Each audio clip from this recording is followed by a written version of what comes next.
2, 1. Welcome to the Lightforge. This is ADWCTA. This is Merps. Yes, your Merps. We are doing this thing. Yay, Lightforge. And you know who else is doing this thing?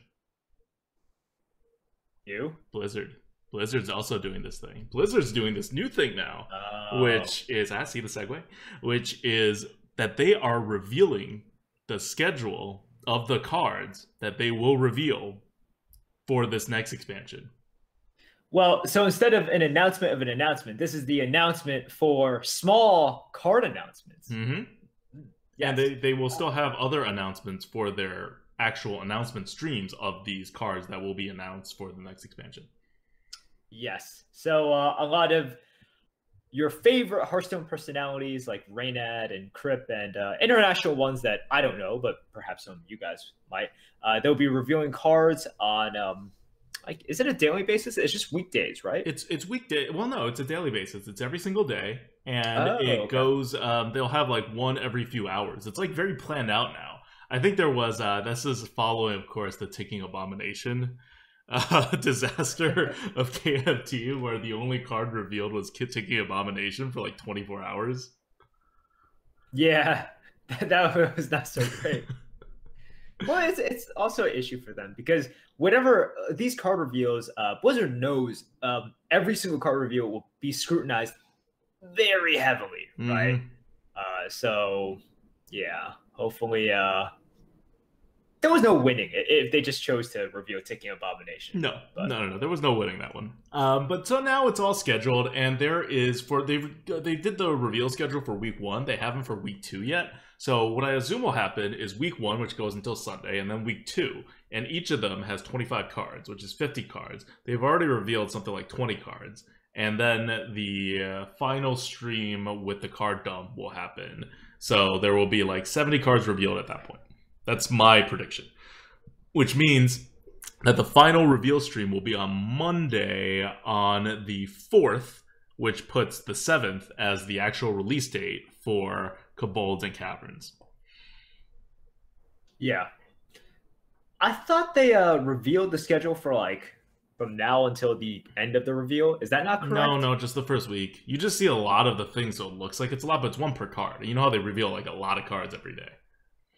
Oh, yeah. Okay. See, you were just impressed by how many cards Blizzard's going to reveal in the next week. Right. When really it's just my lack of ability to conceptualize a large number. Yeah. And speaking of reveals, when you're listening to this, if you're listening to this on podcast or on YouTube, it would already be Monday, which means that Blizzard already has planned a reveal stream that'll probably kick things off with revealing like 5 or 10 cards. So they have like an official reveal kickoff too, which is going to be like in the early afternoon New York time. So watch out for that. This is actually the last episode of the Lightforge before the reveal season officially kicks off. And so we won't talk more about KNC because that will happen after, for the next 2 Lightforges. For the next however many Lightforges, we will be talking about KNC. So for now, let's take this time that we have in this episode and impart one more lesson on you for how to play the game of the arena, so that regardless of whether we're in KFT meta, or we're in KNC meta, or we're in any other meta, these principles will hold true, and kind of developing these and really being aware of these will really help your game, no matter what level you're playing at. And so for today's deep fried meta, we're going to talk about the Desperation Meter.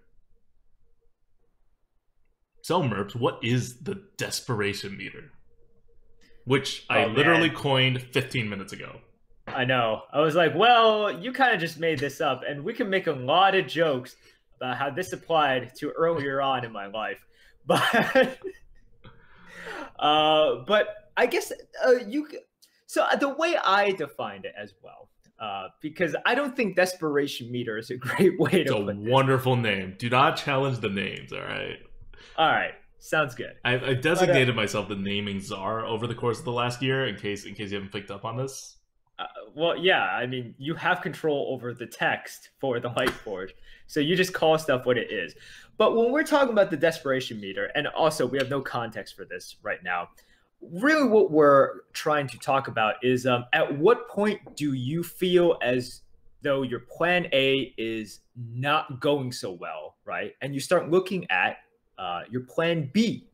That's sort of like when you're looking at this shift in terms of, oh man, what I wanted to do, what my deck wants to do, what I want to do with this deck is not working. And then you have to shift strategies. And then the urgency in the shift can be measured, I think, by ADWCTA's Desperation Meter, which I think is what he means, but I don't really know because he just made this term up. Okay. Desperation Meter is an incredibly scientific term that can be measured even by an algorithm, although not our algorithm. We're not that advanced yet, but I'm sure at some point we'll be able to measure your desperation. The desperate moment in the game comes.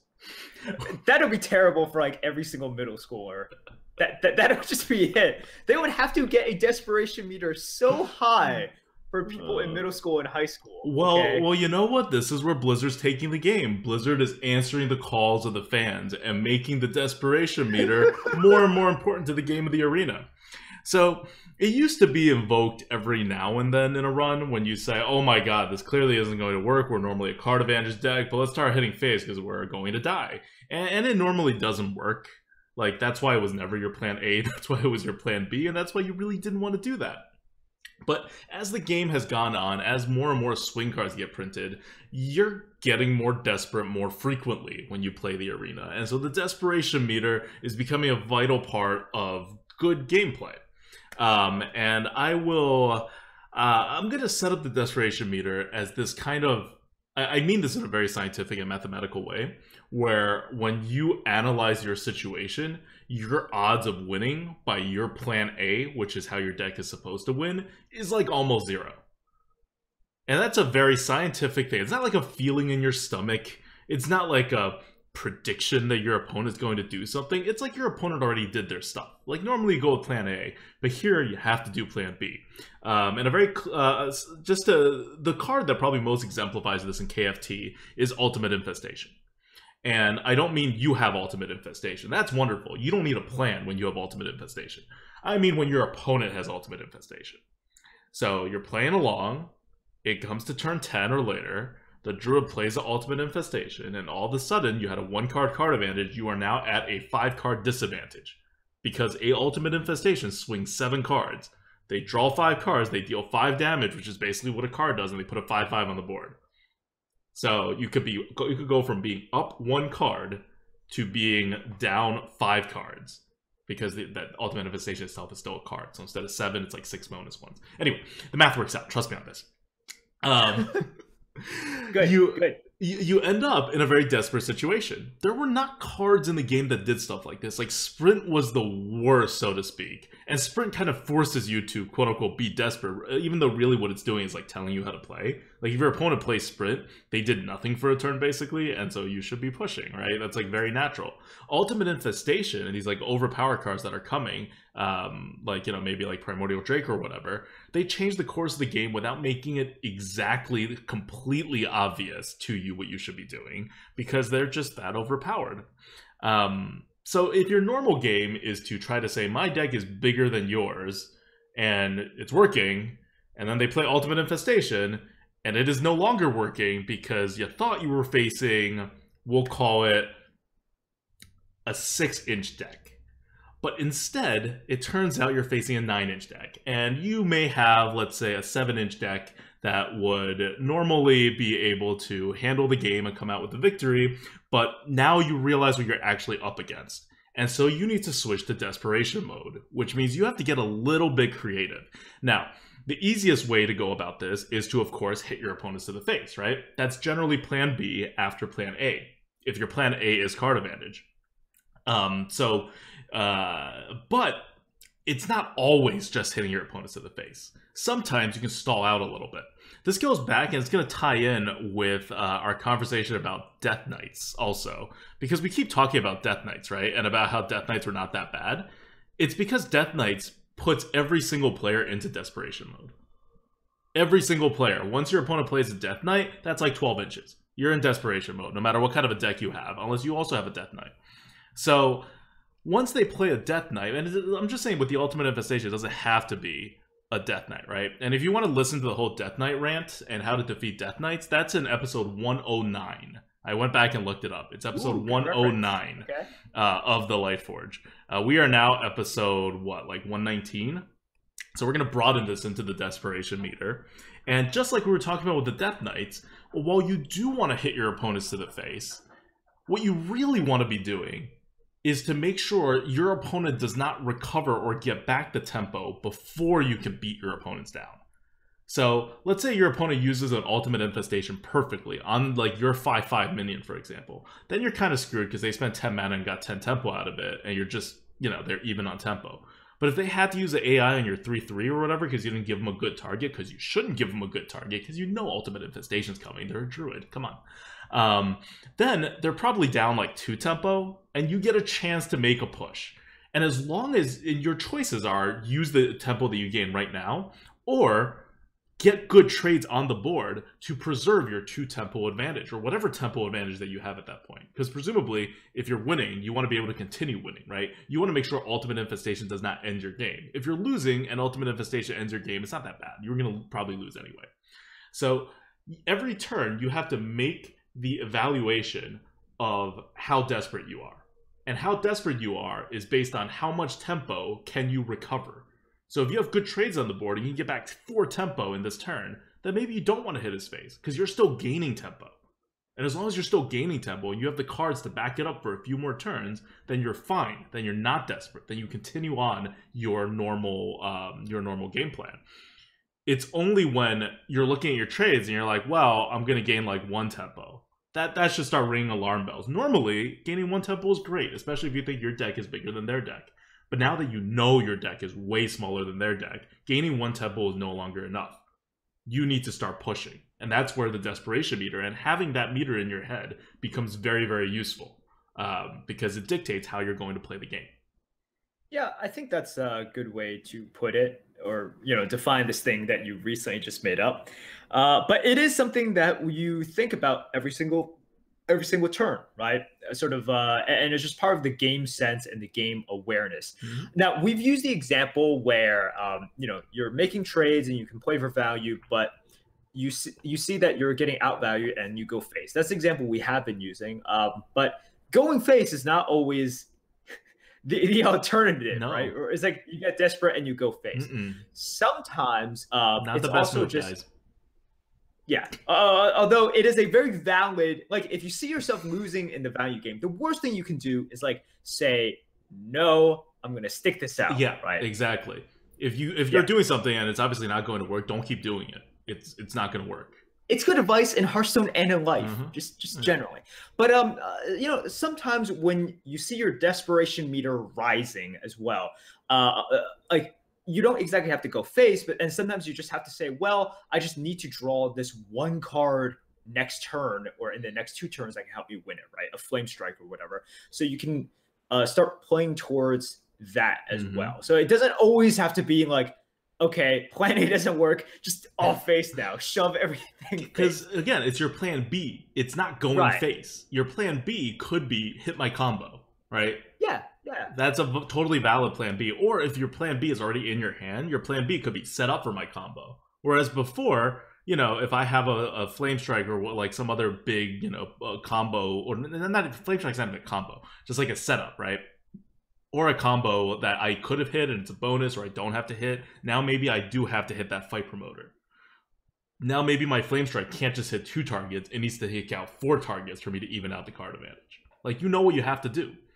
And when you know what you have to do, you have to play in a way that'll let you do that. Now, if you come close to doing it but don't do it, that's just a loss.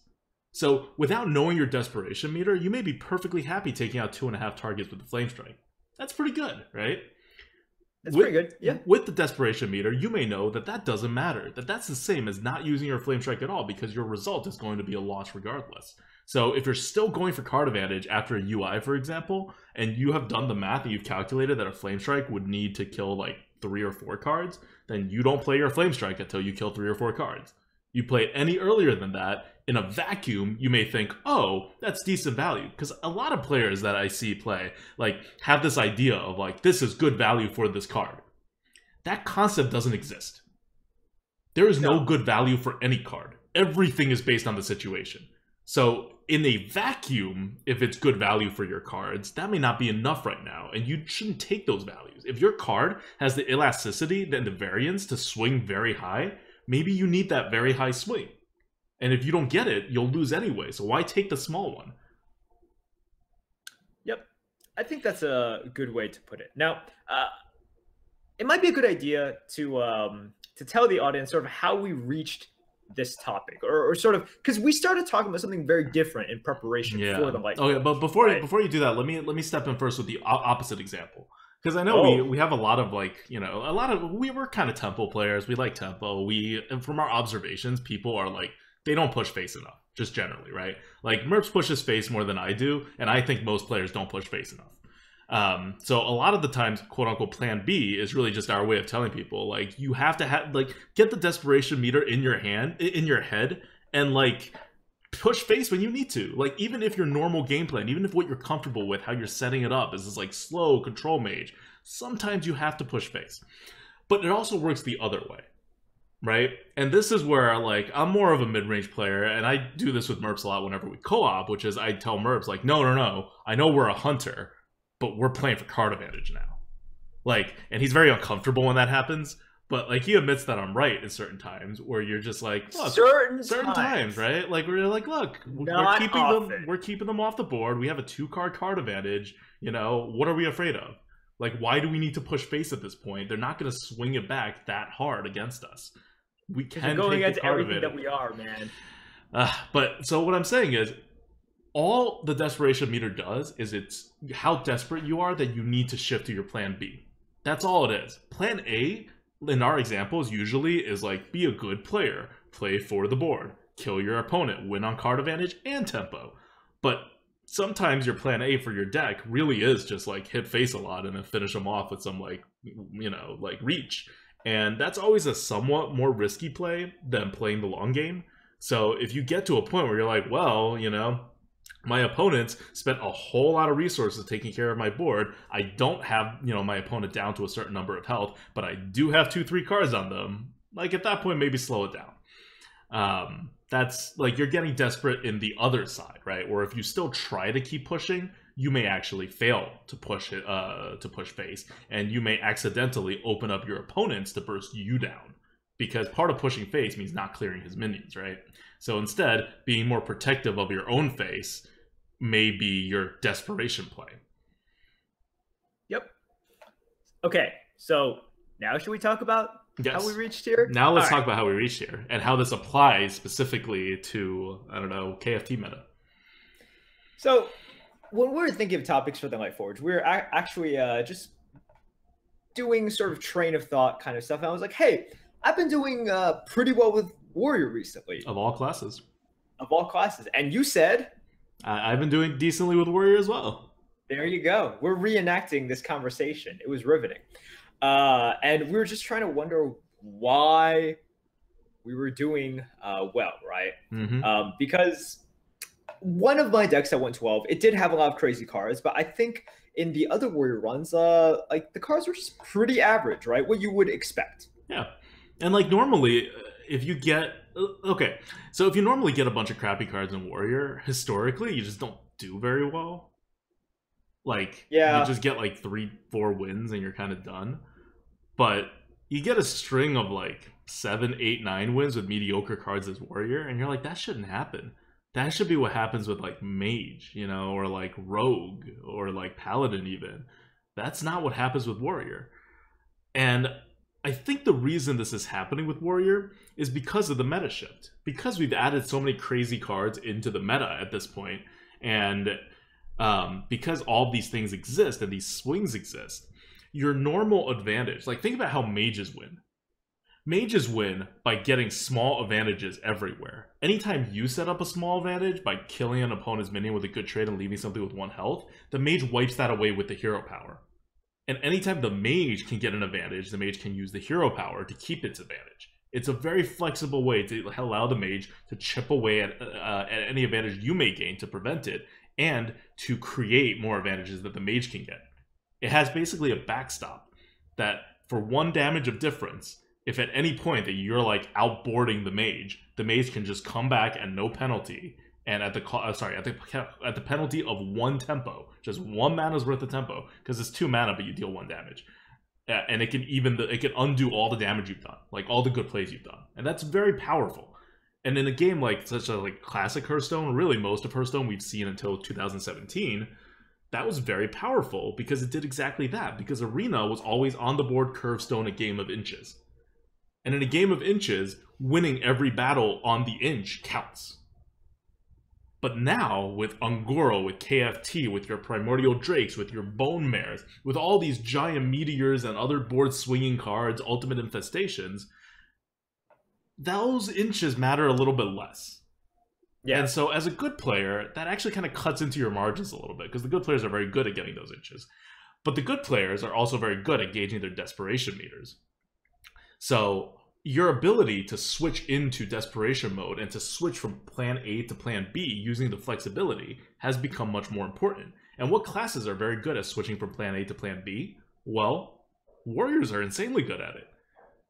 When we were, like, whenever I ranked the classes back in the day, like, what warrior has going for it is flexibility. Like, it doesn't have all that much going for it. Like, you know, every class I gave, like, a kind of a characteristic to.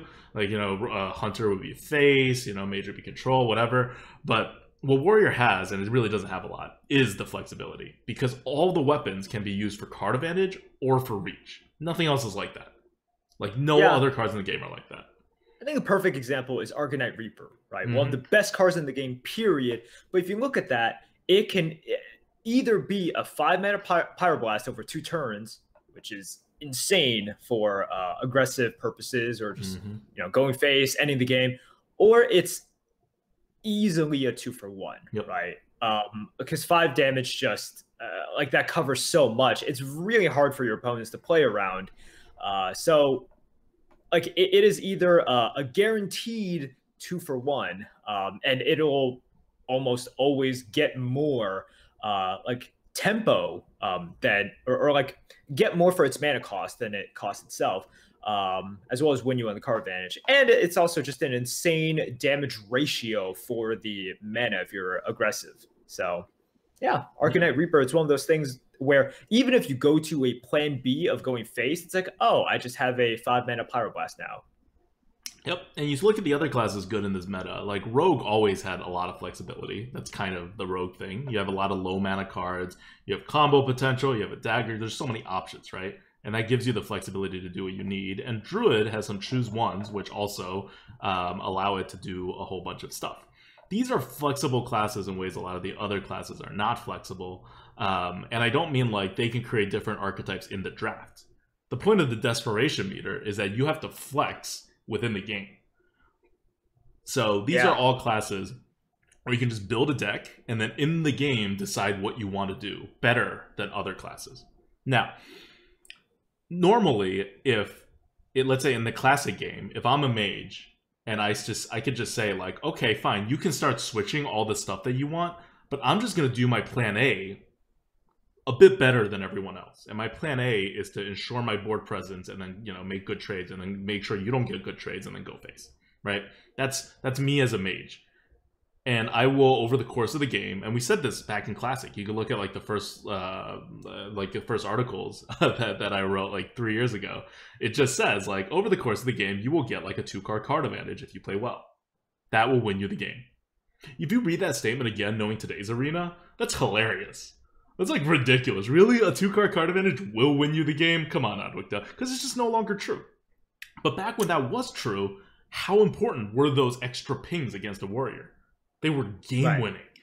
You get a little bit of card advantage that the warrior has no other way to get. You get little bits of tempo that the warrior doesn't have a good way of getting back. It's just these little inches, they all add up, and they create a definitively, like, you know, winning situation for the mage. But even the mage can't deal with Ultimate Infestation. Like, at that point, your 2 cards don't matter. And at that point, the warrior's flexibility to switch matters a lot more. Right.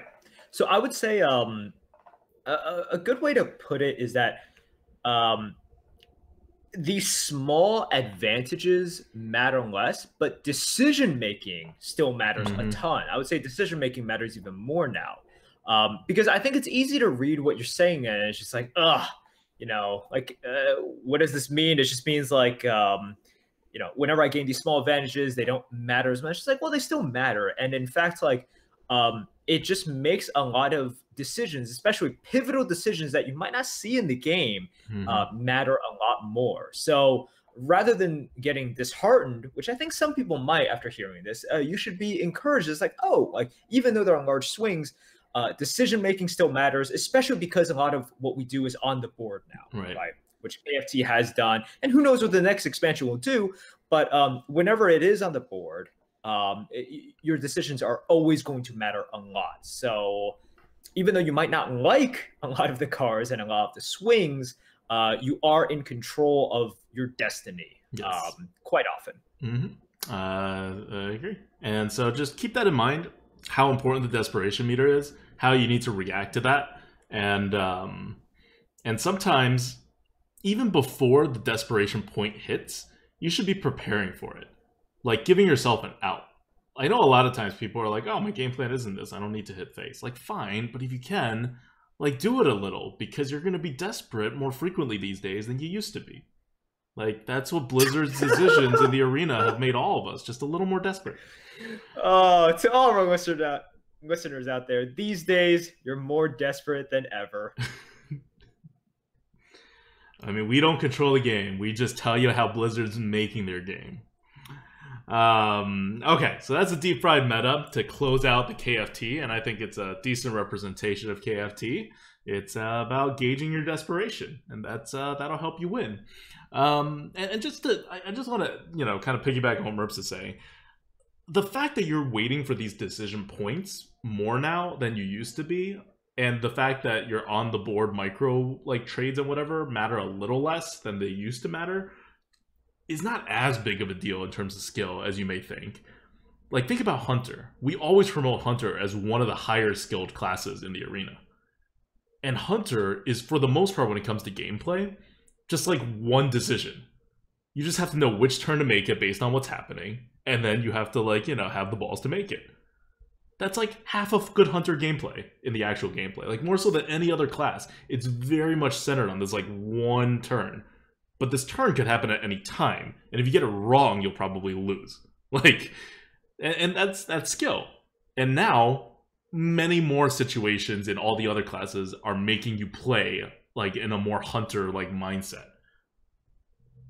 Yeah, I think that's basically it. And I wanted to make a comment about this desperation meter in terms of hunter as well, or if you're aggressive. Does it exactly go the other way? I mean, sometimes it could, but it's not. Yeah, it could. But I will say sometimes the desperation meter doesn't exactly flip strategies. It flips how fast you implement the strategy that you want to do. Yep. So, like sometimes, like when I'm a hunter, it's not just like, oh, I'm feeling desperate. Let's change up the strategy. Sometimes it's just like, oh man, I gotta start going face like on turn 2. Just like something goes wrong, or I think here's a good example. Like I play a 2-drop as a hunter. The paladin, like coins out a rallying blade, right? And as soon as that happens, I'm just like, geez, like there is no way I can establish an early board anymore. So whatever I do, whatever I put out, I'm just like, I got to go face on like a lot sooner, because the advantage that the paladin has gotten with the rallying blade is pretty it's not insurmountable, but it definitely lowers my chances of winning if I'm just playing the board a little bit more often, because the paladin is getting that much closer, just completely winning the board and flipping it on me. So I need to just go a little bit faster. Yes. So sometimes, even though you are normally aggressive, you can be forced to be even more aggressive. But most of the time, if you're playing an aggressive hunter and you're getting desperate, you should be going for card advantage. Well, yeah, I mean, look, read the situation. Right? Yeah. Read the situation. But like on turn 2, yeah, I would not switch to card advantage on turn 2, because you really don't have reads on what your opponent is playing card advantage wise. But if it's like turn 8 or 9 and you have a card advantage thing going on, like don't lose it just to push face, because that's your game plan. Like, especially if at that point your opponent, like especially if at that point the reason that you had gotten control of the board and have all these cards is because the opponent, for weird reasons, is going to your face more so than removing your minions. Like, at that point, you should really be suspicious and trying to make sure they don't get any more face damage on you. Like, you may have 15 life, and, like, you would need to protect that. Whereas normally for Hunter, you can go really low and still not care, because you're trying to, like, race your opponent. Yeah. But once again, I want to stress that it's not always about switching strategy. Sometimes it's about the implementation of a strategy as well. So, there you go. It's basically just like your perfect plan doesn't go according to plan, and you have to do something a little bit different, or really different. All right, so that's deep fried meta, where we deep fried the meta. Let's go on to question from the GOAT. What do we have? Question from the GOAT. You know, it's near the holiday season. I want to ask you two things.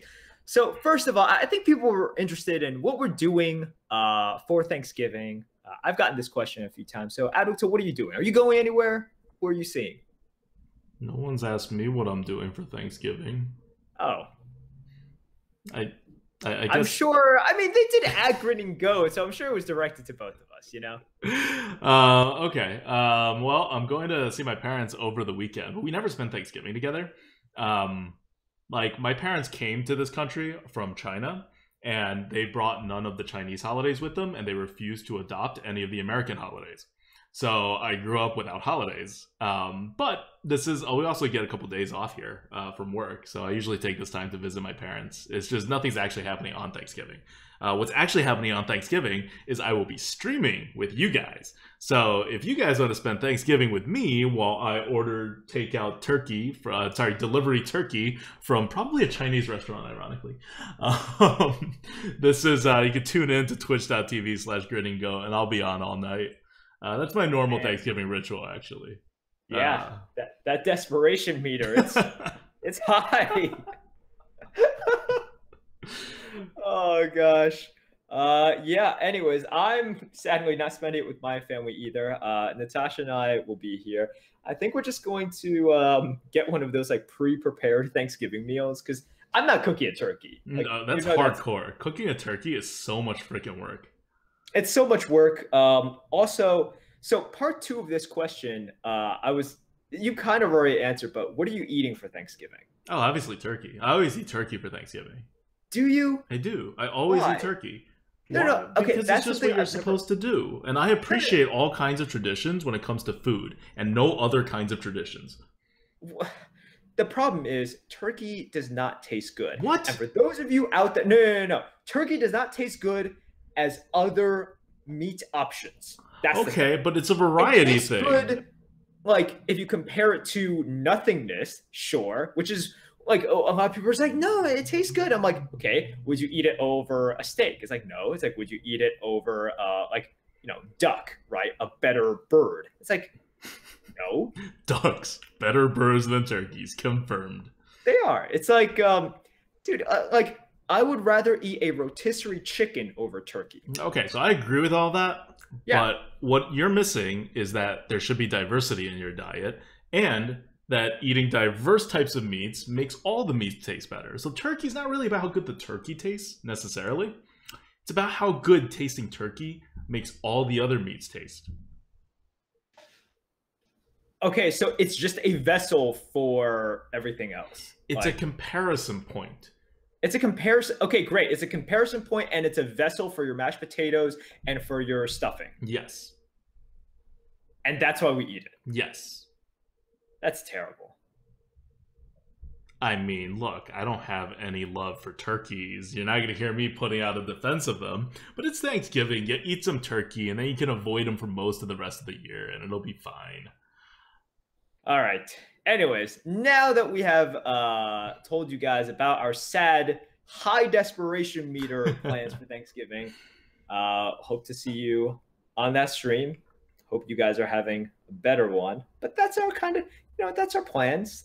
I've had quite a few people ask, and I'm just like, oh, let's reveal it during the Lightforge, where we can... Oh, yeah? Was there a lot of build up to this? No, there was no build up. Okay, I was like, I feel like I disappointed people then. I'm like, nothing's going on, but I'll tell you guys. Yeah. Okay.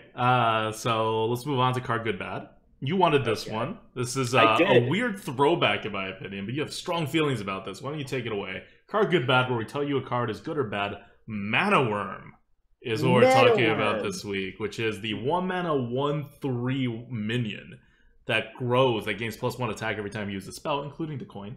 And it is rated a 128 on the tier list right now, which is really high, and it fluctuates a little depending on the meta, but it's always generally pretty high. It's one of the staple mage cards. So why don't you tell us a little bit about why you think Mana Worm fits into this meta? Mana Worm fits in the meta, or rather, it's so freaking good now, and more so than okay. You guys should know why Mana Worm is good. So I'll say why I think it is better, or why Mana Worm is good because it is extremely overstated. Like a 1 mana 1/3 is already good stats, right? Yeah. Now you play any spell, including the coin, it becomes a 2/3 for 1 mana, or a 3/3 for 1 mana as it gets insane. So generally, it was always going to be a good card. So why is it particularly good right now? This is also the highest we've had it rated in a while. Yeah, which I think is appropriate. So a couple of factors really favor Mana Worm these days. Number one, it is just the power of strong minions on turn one, right? They have become even more powerful just because when we're talking about, like, let's say the big swings, right, that we've previously addressed, those don't come in the early turns. Like, those are always at the early turns. You're still playing very, you can call it vanilla, you can call it sort of like, quote, fair, right? Anything overstated is just strictly an advantage. And a lot of times, because of the way the meta has shifted, not a lot of players will match you with a minion on turn one.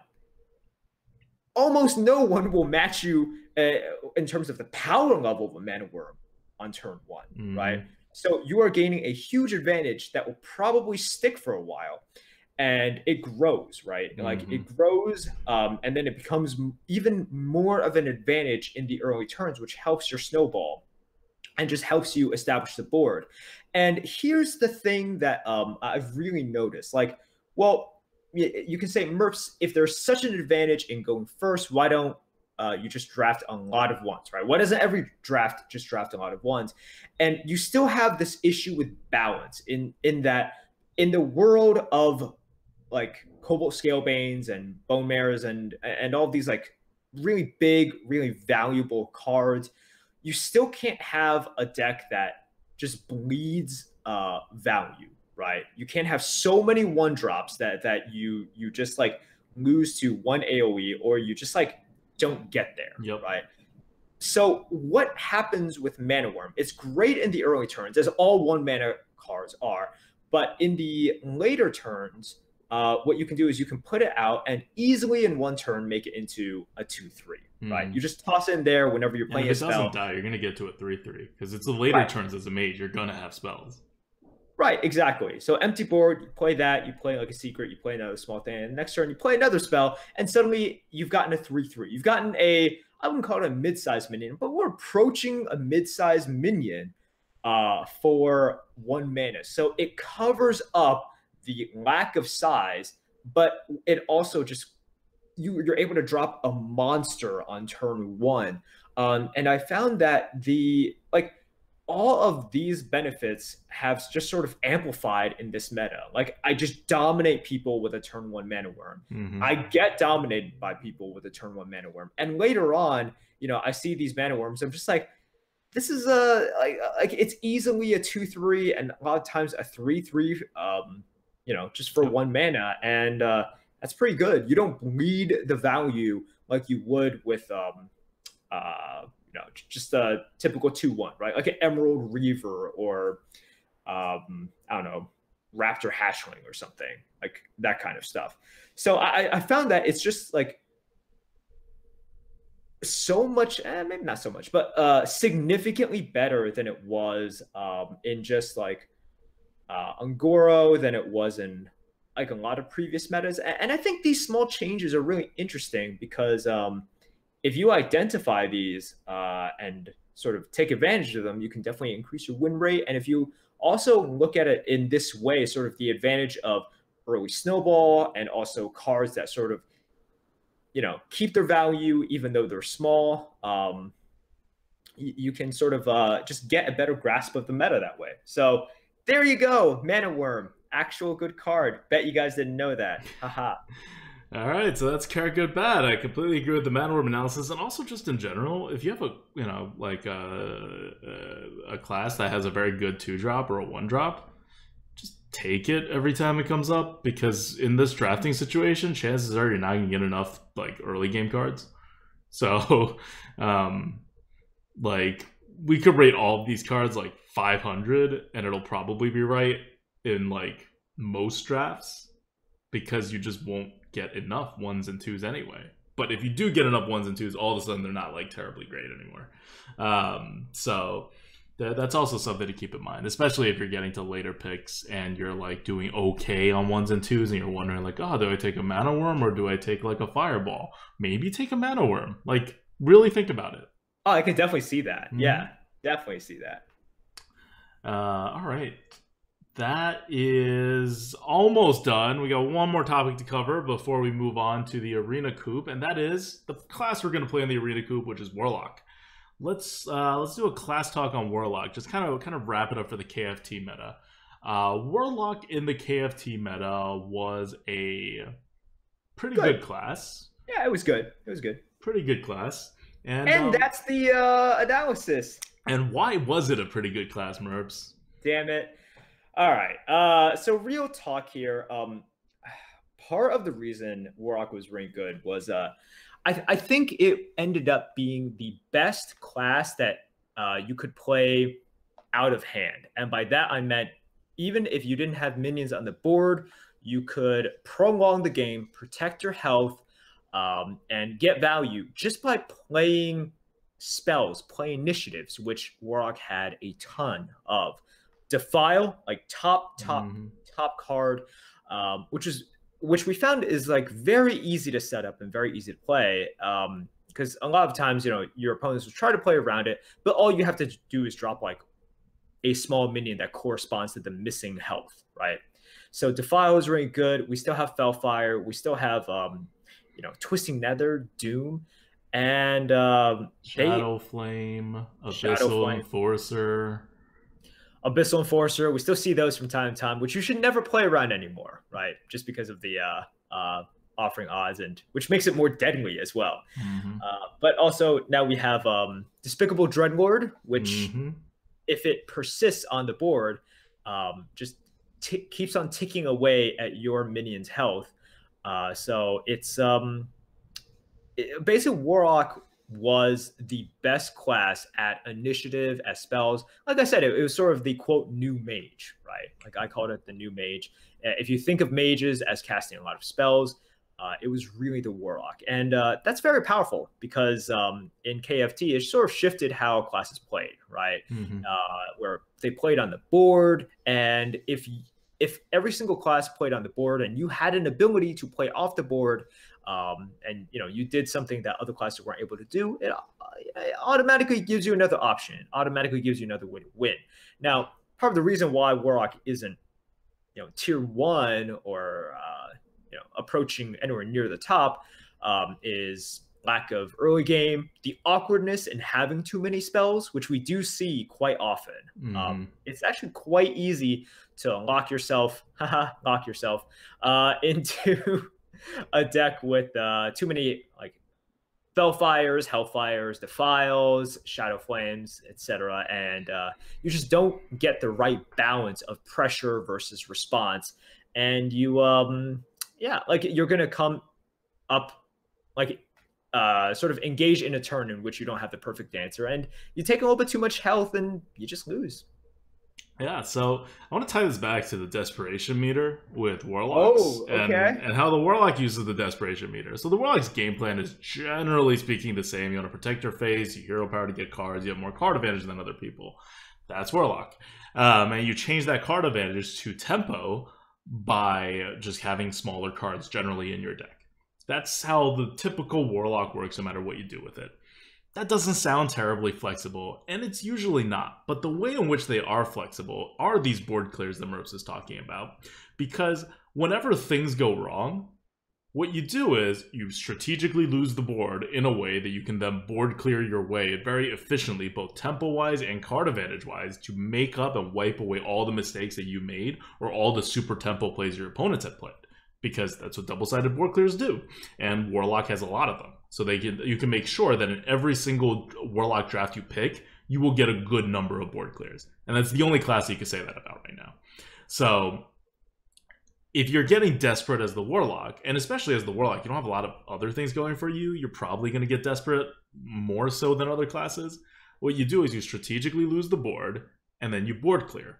That's like the save it for the Flame Strike kind of desperation. This is save it for the Hellfire Potion, save it for the Fellfire Potion, save it for the Defile, save it for all this. A Warlock is always on the verge of losing the board and then reflipping it. Losing the board and reflipping it until your opponent can't take it anymore. And it usually takes like maybe 2 flips, and you should be able to deal with your opponents at that point. And it's also entirely possible that your opponent just like, doesn't curve out because you're trying to curve out, and you probably will because you're drafting in that way. And so if you curve out and your opponents don't curve out, maybe you don't even need all these board clears or whatever. And as the Warlock, you can actually afford to have dead cards in your hand, and it's fine. Because all a dead card in your hand means is you lose 2 health and 2 mana. Whereas for another class, a dead card in your hand means you may be missing a ton of tempo because you can't play stuff. Yeah. I agree. And with Warlock, I haven't played so much of it in this meta, but I do see when I face Warlocks a lot, right? I think it's also one of the easiest classes to, I would say, misplay, right? It's hard for me to exactly judge, but it is sort of, I see my opponents having a hard time gauging like exactly when to AoE versus exactly when to tap. And it's such a fine balance. Like it's a class that I think has a very good potential in the right hands, but you have to avoid so many pitfalls in the draft first, and then you have to avoid or more accurately assess sort of the value of tapping or the value of sort of playing this over that in your turns. So with Warlock, I do see it as a class that people really seem to mess up quite often. It's a hard class to draft and play. Like since KFT came around, it really is. And it used to be not that hard of a class to draft and play. No, it used to be one of, when we had the original like Mean Streets of Gadgetzan, the Abyssal Enforcer meta. Right. Well, it wasn't just Abyssal Enforcer. It was also just like, oh, I drafted Imp Gang Boss because it's a good card. What do I do on turn 3? I dropped Imp Gang Boss on turn 3. It's like, oh, I have a Power Overwhelming in my hand. I use it on the 1/1 spawned from the Imp Gang Boss to get an insane tempo. Like, it just plays itself, right? And it's much more different now. Setting up the early turns, gauging, well, it's like, well, maybe I just use an AoE now because I have so much of it later on, and just it's much tougher. So I like where Warlock is at, right? It doesn't have to be number 1. It certainly has strong has strengths and weaknesses, which is what a class should have. So I think in terms of balance, if you want to call it that, the Warlock is in a good spot, and you definitely shouldn't be afraid to play it during the last days of the meta. I think that's a pretty good statement on the Warlock. And if you're listening to this, thank you very much. I know you guys have a lot more important things to do, like fawn over all the new cards that were just revealed if you're listening to this right now. And we will get to all of those. The next 2 Lightforges, or the next however many Lightforges until the release date, are all going to be kind of talking about the KNC, either the upcoming meta or some upcoming cards, or just things we find cool about the cards that are coming along. So thank you for joining us for our last serious meta discussion on KFT, and this will kind of wrap up our coverage on this meta. That doesn't mean the meta's gone. There's still about 2.5 weeks, maybe even 3 weeks of KFT meta left to go, and we'll be playing. And it's a good meta. I think after they took the synergy card out, just a kind of like a last final question on KFT, right? Like, out of all the metas, how would you rate the KFT meta post synergy picks? Post synergy picks. Oh man, I think I'd have to let some time pass, examine. It's always hard to evaluate something as it's still happening, right? And we always look at previous expansions in as either I think significantly better or significantly worse than they actually are. But I think KFT was just fine as a meta. If I'm trying to just remember all of the other metas, because every single meta has had its problems, right? But I think KFT is good to above average. I can certainly think of worse metas, like quite a number of worse metas. So yeah, I think I can think of a lot of worse metas. I think this is definitely above average. I don't think it's one of I don't think it's like a top meta that we'll be remembering for like years to come, especially because of how short it is and how much of it was dominated by synergy picks. But yeah, I think overall, like when you look at between like class balances and like how fun it is to play and the twists that KFT has put onto the arena, I think overall it's definitely one of the above average metas if you take out the synergy picks. So it's unfortunate how long the synergy picks remain in the meta. Yeah. All right. I think that is that. I'm looking forward to all the new cards that will be revealed. Yes.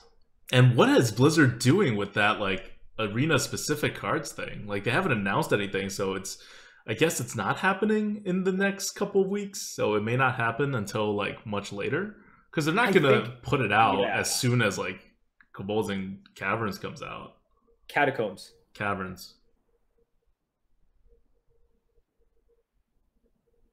Okay. See you guys next week. Until then, this is ADWCTA.